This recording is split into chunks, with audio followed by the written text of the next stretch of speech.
YouTube Tamil மக்களுக்கு வணக்கங்க. இன்றைக்கி ராகு யார் என்ற ஒரு தலைப்பில் தான் பேச போகிறோம். ஏன்னா ஒவ்வொரு கிரகம் யார் யாருன்னு கேட்டிருப்பேன். பொதுவாகவே கிரகங்களை பொறுத்தவரையிலும் சூரிய பகவான், சந்திர பகவான், புதன் பகவான், ராகு பகவான் தான் சொல்லணும். இது நான் ஒரு ஷார்ட்டண்டாக யாருன்னு முதல்ல அறிமுகம். ஒரு கிரகத்தோட பேசணும், ஒரு நாள் ஃபுல்லாக பேசிகிட்டே இருக்கலாம். அந்த கிரகம் நம்மளோட உறவுகளோட, நம்மளோட உடலோடு சம்மந்தப்பட்டு தான் ராகு பகவான். எந்த ஒரு கிரகங்களும் தனிப்பட்ட முறையில் கிடையாது. எல்லாமே நம்ம உடலுக்குள்ளே, உறவுக்குள்ளேயும் இருக்கிறதா இந்த ராகு பகவான் கிரகங்கள். அதால் எதுக்குமே நம்ம வாழ்க்கையில் ஒரு கடவுளோட நியதிக்கு கரெக்டாக நம்ம கட்டுப்பட்டு வாழ்ந்தோமானால் எந்த ஒரு கிரகத்தால் நமக்கு பாதிப்பு கிடைக்கவே கிடைக்காது. இப்போ ராகு பகவானை பற்றி பார்க்கலாம் வாங்க. ரொம்ப உங்களுக்கு யூஸ்ஃபுல்லாக இருக்கும். அர்த்தகாய மகாவீரியட சந்திராதித்ய விமர்த்தனம் சிம்கிகா கர்ப்ப சம்போதும் தம்ராகும் பிரணமாமியகம். பாதி உடல் கொண்டவன், பெரும் வீரன், சந்திர சூரியர்களை பிடிப்பவன், அசுரஸ்திரியின் கர்ப்பத்தில் உதித்தவன். அந்த ராகுவை பணிகிறேன். இந்த ராகு பகவானே பார்த்திங்கன்னா ஒரு அசுர குலத்தில் தோன்றவனர் தான் அவர். அமுதம் பார்க்கடல் கடையும் போது அந்த அமிர்தத்தை அவர் மோகினி, அந்த தேவர்கள் உருவாக மாறி அந்த அமிர்தத்தை பருக்கினதால் அவர் சாகா வரம் பெற்றவர். அது விஷ்ணு அவர் 2 துண்டாக அந்த அவர் உருவம் மாறி அந்த இது குடித்ததால தான் விஷ்ணு பகவான் மோகினி அவதாரத்தில் 2 துண்டாக வெட்டிடுவார். வெட்டினதுக்கப்புறம் தான் ஒரு துண்டு இவர் தலை பாகம் ராகு, வால் பாகம் கேதுவாக இருக்காங்க. ஆனால் இதை 2 பேரும் சொல்லி விட்டது யார் காமிச்சு விட்டது பார்த்தா சூரியனும் சந்திரன் தான். இவர் ராகுபவன் தேவர்கள் உருவாக மாறி இந்த அமுதத்தை குடித்தாரு சொல்லிட்டு சொல்லி விட்டதால் தான் எப்பயுமே சூரியனோடும் சந்திரனோடும் சேரும்போது தந்தைக்கு பிரச்சனை கொடுப்பார், சந்திரனோடு சேரும்போது தாய்க்கு பிரச்சனை கொடுப்பாங்க. இவங்க 2 பேருமே. அதால் அந்த சூரியன் கூட இருக்கிற ராகுவும் சந்திரன் கூட இருக்கிற ராகுவும் கேதுவும் இருக்கும்போது கண்டிப்பாக கொஞ்சம் டிஸ்டன்ஸில் அதாவது தாயும் மகனும் தந்தையும் மகனும் கொஞ்சம் லைட்டாக ஒரு பிரிவு, ரொம்ப தூரம் இல்லாமல் ஒரு பிரிவில் கொஞ்சம் வாழணும். அது இல்லாமல் கொஞ்சம் சில பரிகாரங்கள் பண்ணிக்கிட்டால் இந்த தோஷங்கள் கிட்ட வராது. ஏன்னா இது சாஸ்திரத்திலே இருக்குது. அதே மாதிரி தாய் தந்தையும் அதே போல் தான் வரும். ஏன்னா ராகுனாலே பிரம்மாண்டம், பேராசை. ராகு இல்லாமல் வீரியம் எதுவுமே கிடையாது உலகத்தில். அதனால் ராகுன்றது ஒரு பிரம்மாண்டமான ஒரு விஷயம். பார்த்திங்கன்னா ஒருத்தவங்க பெரிய பெரிய மால்லாம் கட்டுறாங்கன்னா ராகுவோட கனெக்டிங் இல்லாமல் பெரிய பெரிய மால்ஸு, பெரிய பெரிய கட்டடங்கள்லாம் கட்டணும். பார்த்திங்கன்னா ராகுவோட ஸ்ட்ராங்காக இருக்கணும் ஒரு ஜாதகத்தில். பொதுவாகவே ராகு பகவான் பார்த்திங்கன்னா 11ஆம் இடத்துல இருக்கிறது நல்ல அபிரிதமான. ஏன்னா லாபஸ்தானம் இல்லை 11ஆம் இடம், அங்கே இருக்கிறது ரொம்ப நம்மளை கை தூக்கி விடும். ஆனால் எந்த ஒரு நிலையிலையும் பேராசைப்படுத்த வைப்பார்.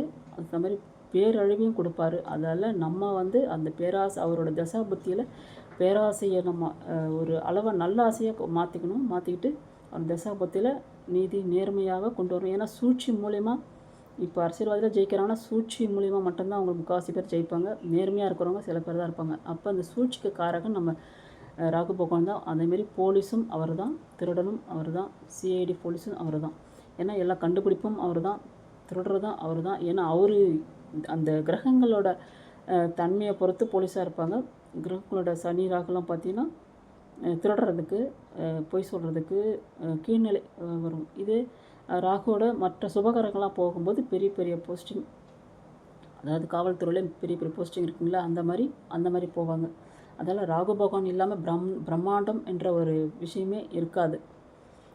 பார்த்தா சூதாட்ட மன்னர்களை தோற்றுவிப்பாங்க. சூதாட்டத்தெல்லாம் பார்த்திங்கன்னா ராகு பகவான் ஸ்ட்ராங்காக இருக்கவங்க பார்த்திங்கன்னா 3ஆம் இடம், 3ஆம் இடம் இருந்தாலே கம்யூனிகேஷன்லாம் செம்மையாக வெல்லுவாங்க. அதேமாதிரி சினிமா தொழில், அவங்க லக்னத்திலே ராகு இருக்குதுன்னு வச்சுக்கோங்க. சினிமாவில் அந்த என்னது படம் எடுக்கிறவங்க பேர் இயக்குனருங்களா, அது எனக்கே தெரியல. படம் அவங்களாம் பார்த்தீங்கன்னா பெரிய லெவலில் போவாங்க. ஏன்னா ராகு பகவான் இல்லாமல் ஃபிலிம் இண்டஸ்ட்ரியில் இருக்கவே முடியாது. நிழல் படம் என்னாலே ராகு பகவான் தொடர்பு தான்.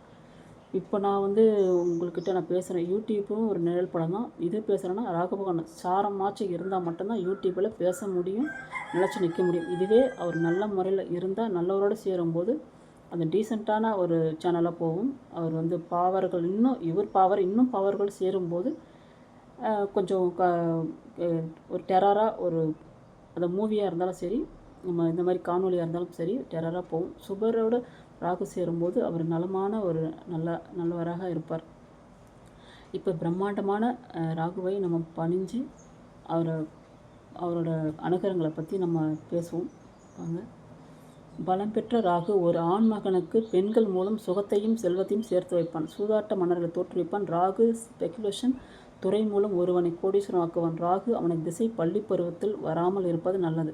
உண்மையிலங்க பெண்ணாக இருந்தாலும் ஆணாக இருந்தாலும் ராகு திசை சின்ன வயசில் வரவே கூடாது. வந்தால் தடுமாற்றங்கள் ஆகும். அதனால தான் வந்து பார்த்திங்கன்னா ராகு திசை சின்ன வயசு அவரோட நட்சத்திரங்கள் வந்து பார்த்திங்கன்னா திருவாதிரை, சதயம், அடுத்தது வந்து சுவாதி. இந்த 3 நட்சத்திரம் இருக்குது இல்லைங்களா? 3 நட்சத்திரம் பிறக்கிறவங்க எல்லாமே ராகுவோட சாரம் தான் வருவாங்க. அப்போ ராகு தான் திசை தான் குழந்தைலேருந்தே வந்துடுவாங்க. அவரோட 18 வருஷம், இந்த 18 வருஷத்துக்குள்ளே அவங்க பருவ வயசுன்றாங்க. அப்போ அதுக்குள்ளே எவ்வளோ தடுமாற்றம் பாருங்கள். இப்போ நிறைய பேர் நீங்கள் கணக்கெடுத்து பாருங்கள், இந்த பருவ வயசு பிள்ளைகள்லாம் தப்பு பண்ணுறது கொள்வது எல்லாமே பார்த்தீங்கன்னா அந்த ராகு கூட பாவ சாரங்கள் சனிசாரம் இருந்தால் அந்த பிள்ளைகள் ஆண் பிள்ளைகளாக இருந்தால் ட்ரிங்க்ஸுக்குன்னு அடிமையாகிடுவாங்க.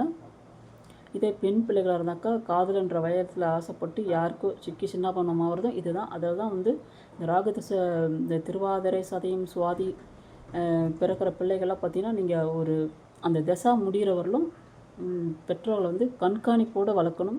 தெய்வ வழிபாடு அதிகமாக எடுத்துக்கணும். கோவிலுக்கு கண்டிப்பாக தினமும் சரி இல்லை வாரமும் சரி கண்டிப்பாக கூட்டிகிட்டு போனோம்னா அந்த தியான முறைகளை கொஞ்சம், ஆனால் ராகு திசை வந்தாலும் கண்டிப்பாக தியானம் பண்ணால் கண்டிப்பாக அவர் வந்து இடம் கொடுப்பார். ஏன்னா ராகுக்கு பிடிச்ச விஷயம் தியான முறைகள். ராகு திசை வந்தாலே முக்கால்வாசி பேர் தியான முறைகளை கற்றுக்கொள்வார்கள். ஏன்னா அவர் வந்து நம்ம தந்தை வழி பாட்டனாராக வருவார் ராகு பகவான். தந்தை வழி பாட்டனார் நம்ம தாத்தாக்கெலாம் ராகு பகவானை தான் எடுத்துப்பாங்க.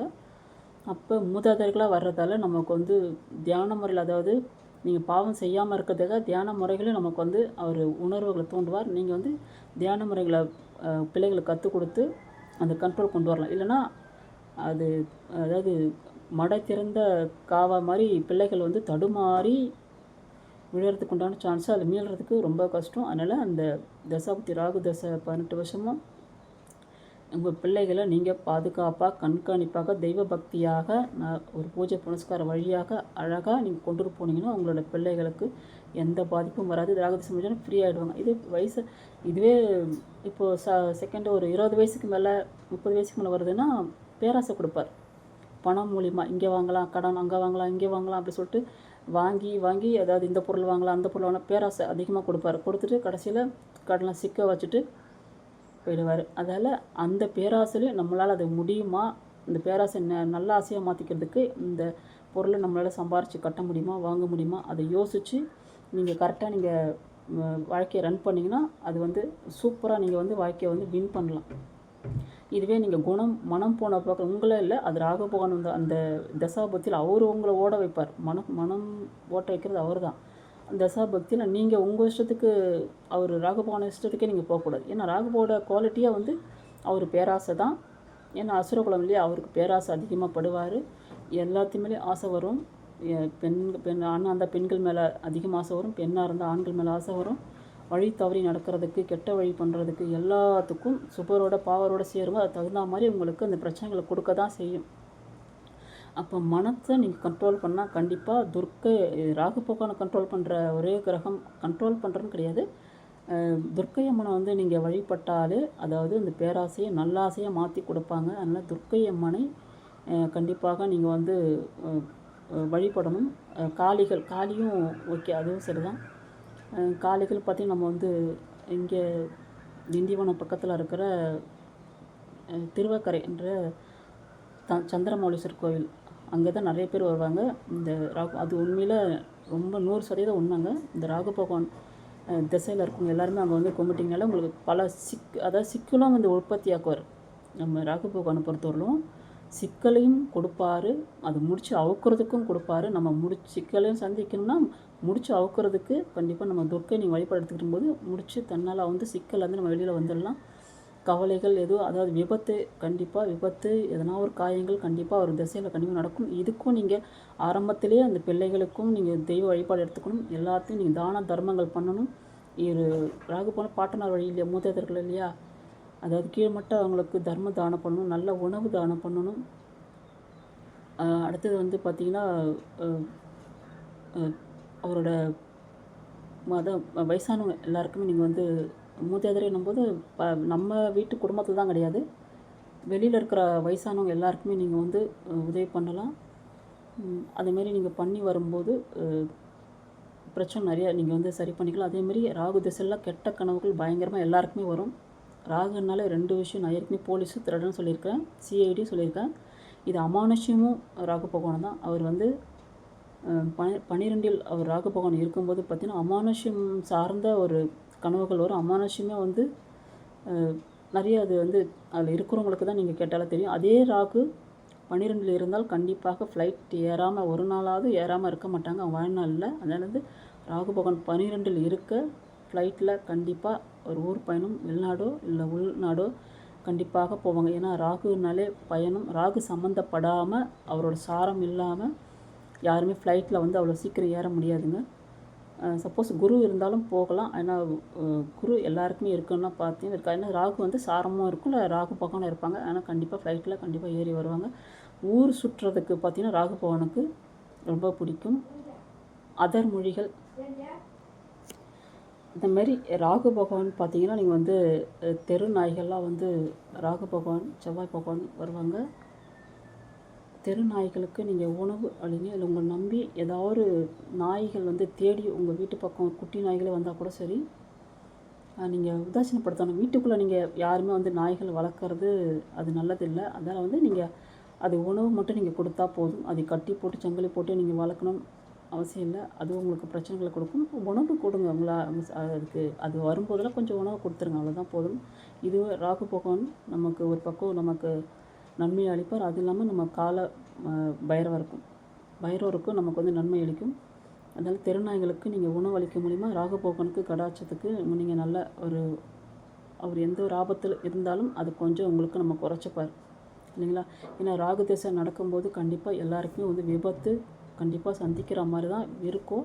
அந்த விபத்து இல்லை அவமானம் அசிங்கம் எல்லாமே நீஷ பாஷைங்களாம் பார்த்திங்கன்னா ஒன்று நம்ம பேசுவோம், இல்லைன்னா யாராவது நம்மளை பேசுவாங்க. அந்த ராகு திசையெல்லாம் அவ்வளோ விஷயங்கள்லாம் இருக்குது பயங்கரமாக.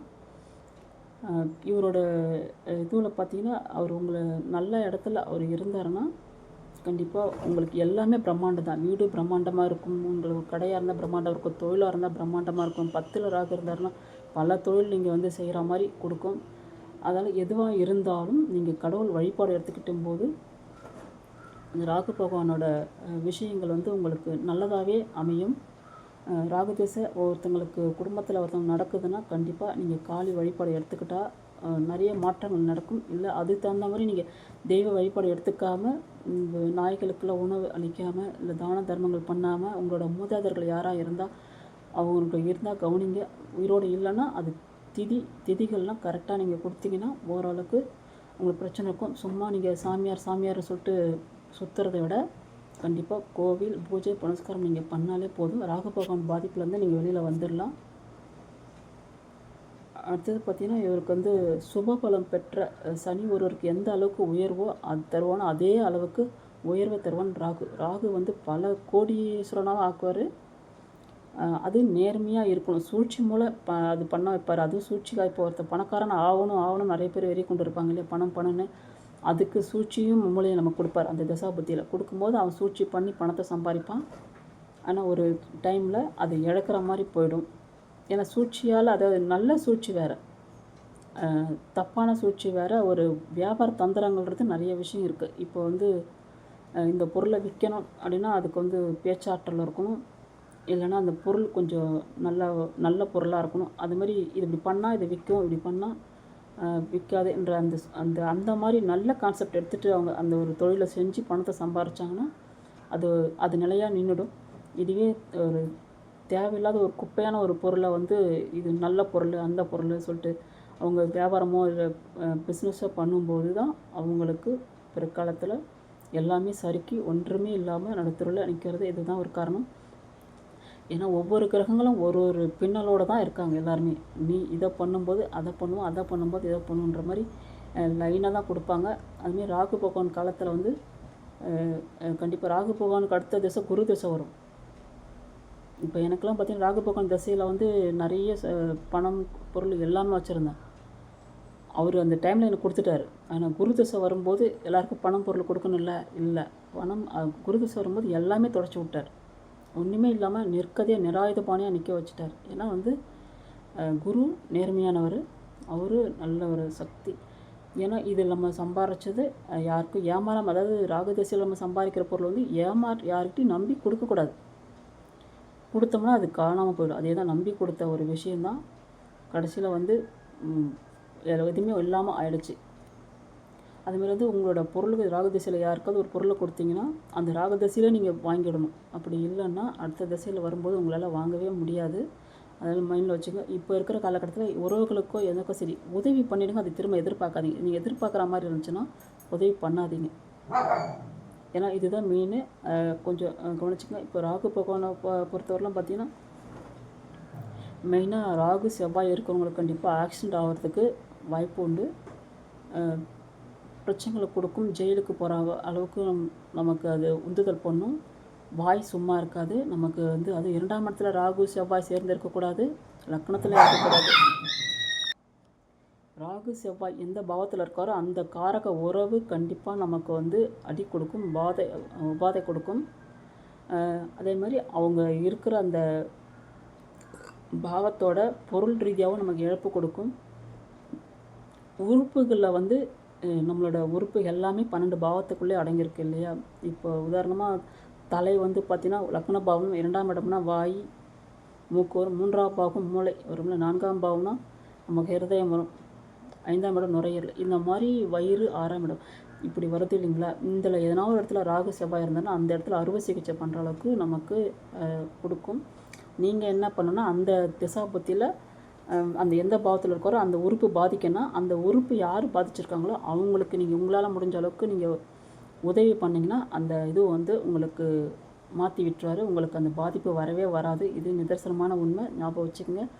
இப்போ 7ஆம் இடம் கிட்னியில் போய் அவர் ராகு பகவான் அங்கே இருக்கார், ராகு செவ்வாயோடு இருக்கார், இல்லை ராகுவோட சாரத்தில் இருக்காருன்னா கிட்னி பாதிப்பு கண்டிப்பாக வரும். இதே கிட்னி பிரச்சனை உள்ளவங்களுக்கு, அதாவது ஏழ்மையாக இருக்கவங்களுக்கு யாருக்காவது நீங்கள் முடிஞ்சவரை உங்களால் முடிஞ்சவரை உதவி பண்ணி வந்தீங்கன்னா கண்டிப்பாக ஒரு மருத்துவனை போய்ட்டு உதவி பண்ணாலும் கண்டிப்பாக வந்து சரி பண்ணிடுவார்.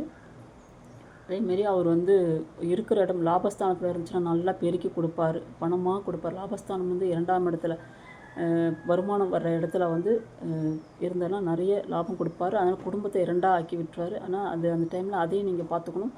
எதுவுமே ராகு பகவான் இருக்கிற இடம் அந்த காரகமும் அந்த இடத்துல இருக்கிற உயிர்களுக்கும் சரி உறுப்புகளுக்கும் சரி பிரம்மாண்டமாக கொடுத்து அதை அழிக்கவும் செய்வார். அதனால் பிரிக்கவும் சில உறவுகளை வெட்டியும் விட செய்வார். அது எல்லாத்துக்கும் காரணம் நீங்கள் எப்படி நடக்கிறீங்கன்றதை பொறுத்து தான் இருக்குது. உண்மையாக நேர்மையாக எப்பயுமே இருங்க. எந்த திசை வந்தாலும் நமக்கு பாதிக்காது அப்படின்ட்டு நீங்கள் வந்து ஜாலியாக நீங்கள் இருக்கணும்னா கண்டிப்பாக ராகுன்ற திசை வந்து பேராசை திசையாக தான் இருக்கும். பிரம்மாண்டம் ராகுனாலே வந்து பிரம்மாண்டம் இல்லையா? அந்த பிரம்மாண்ட நாயகனை வந்து நலமுடன் நம்ம வந்து வேண்டிக் கொள்வோம். நமக்கு நலமே செய்வாராக வேண்டிக் கொள்ளும். அவர் சார்ந்த உயிரினங்கள் நாய் பாம்பு இதெல்லாம் நீங்கள் அடிக்காமல், அதாவது பாம்புகளே வந்துட்டால் கூட நீங்கள் பயிரஞ்சுன்னு வர வச்சு நீங்கள் வந்து பிடிச்சி கொடுத்துருங்க. அப்படி நாய்கள்லாம் வந்துச்சுன்னா அதெல்லாம் பாவப்பட்ட ஜென்மங்கள் தான். அதனால் நாய்களுக்கு உங்களால் முடிஞ்ச அளவுக்கு உணவு அளிங்க. அது உங்களை எந்தமே வந்து ராகு பகவான் ரொம்ப குரூர பார்வை உங்களுக்கு இருக்காது. நல்ல பார்வையாக ராகு பகவான் நம்மளை வந்து பண்ணுவார். அது நம்ம அதேமாரி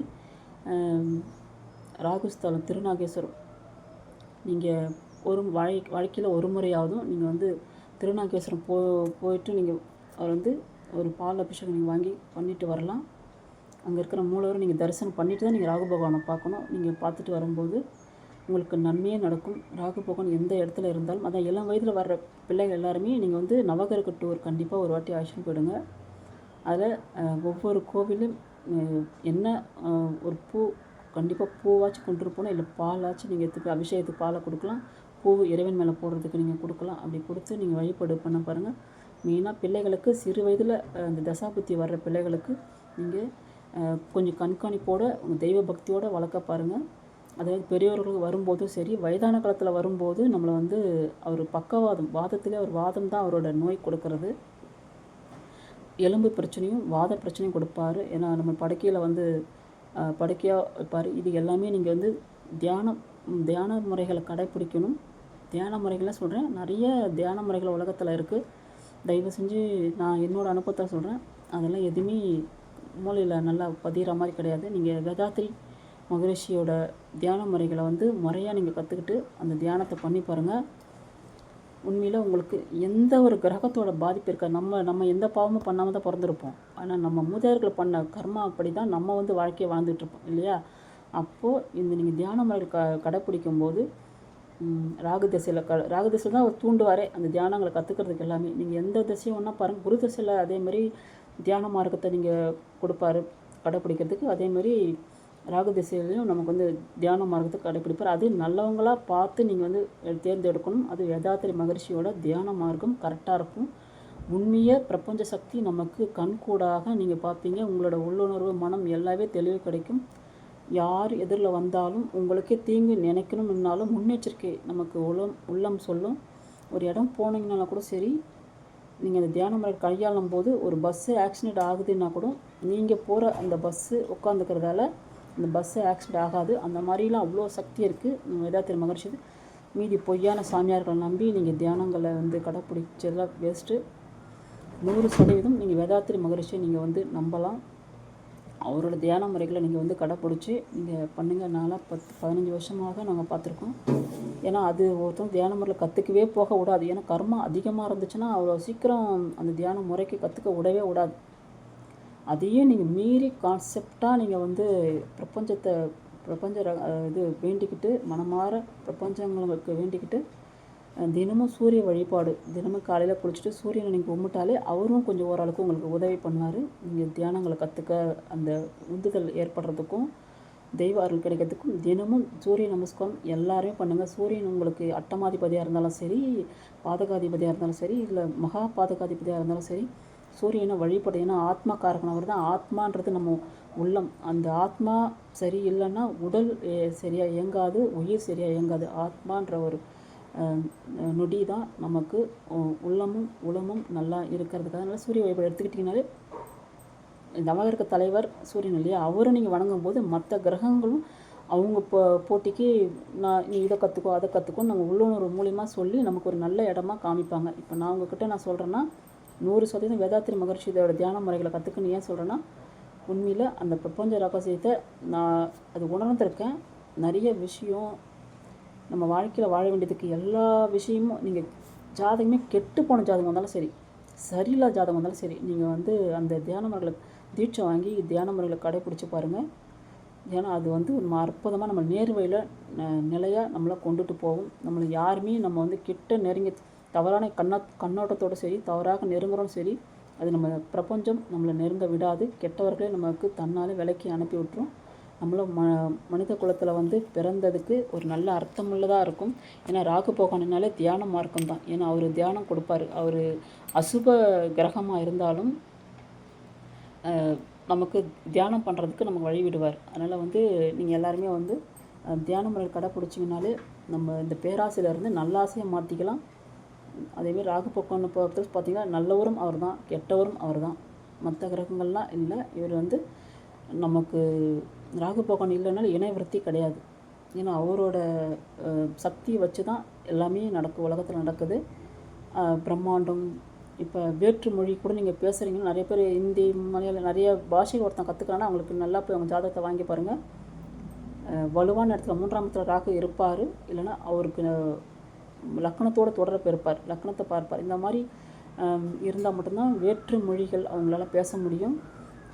அவங்களோட உதவி இல்லாமல் வேற்று மொழி கற்றுக்க முடியாது. ஏன்னா ராகு பகவானால் வேற்றுமொழிக்காரர் தான் அவர், இல்லைங்களா? இப்போ என்னால் முடிஞ்சவர்களும் இந்த ராகு பகவானை பற்றி நான் பேசிட்டேன். ஏன்னா நல்லதும் அவரே, தீயதும் அவரே. அதனால் அவர் இல்லாமல் உலகம் இயங்கலை. நீங்களே பார்த்தீங்க, பரமசிவன் கழுத்தில் இருக்கிறதும் பாம்பு தான். படுக்கையில் படுத்துட்டு இருக்கிற நம்ம பெருமாளும் அங்கேயே பாம்பு தான். உலகையே ஆளக்கூடியவர்களுக்கு அந்த பாம்புக்கு அதீதமான சக்தி இருக்குது. ஏன்னா ராகுன்றது நம்ம சாதாரண இடப்படக்கூடாது. அவர் இல்லாமல் வாழ முடியாது. விருத்தின்ற ஒரு விஷயம் பார்த்திங்கன்னா அது ராகு பகவான் தான். அதனால் அவர் ராகு பகவானை பணிவுடன் நம்ம வணங்கி அவரை மனதார கிரகங்கள் வரிசையில் அவர் நல்லவரே என்று நம்ம மனதார பிரார்த்தனை பண்ணிக்குவோம். அவர் நலமே நமக்கு செய்வார். இந்த வீடியோ பிடிச்சிருந்தா லைக் பண்ணுங்கள், சப்ஸ்கிரைப் பண்ணுங்கள். பிடிக்கலனாலும் சப்ஸ்கிரைப் பண்ணுங்கள், லைக் பண்ணுங்கள், கமெண்ட் பண்ணுங்கள். நன்றி, வணக்கம்.